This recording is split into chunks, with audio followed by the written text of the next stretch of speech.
Good YouTube. In this video, we'll be taking a look at how to increase the keyboard size for the Samsung Galaxy S24 Ultra.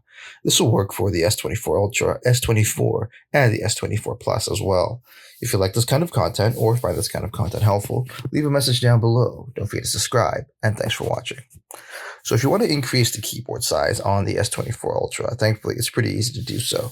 The first thing you want to do is actually jump into any app that has a virtual keyboard.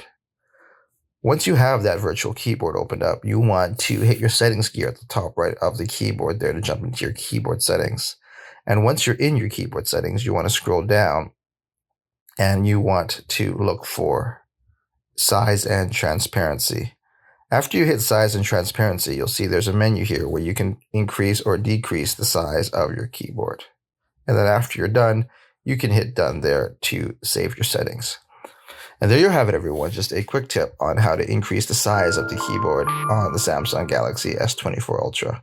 If you like this kind of content or find this kind of content helpful, leave a message down below. Don't forget to subscribe, and thanks for watching.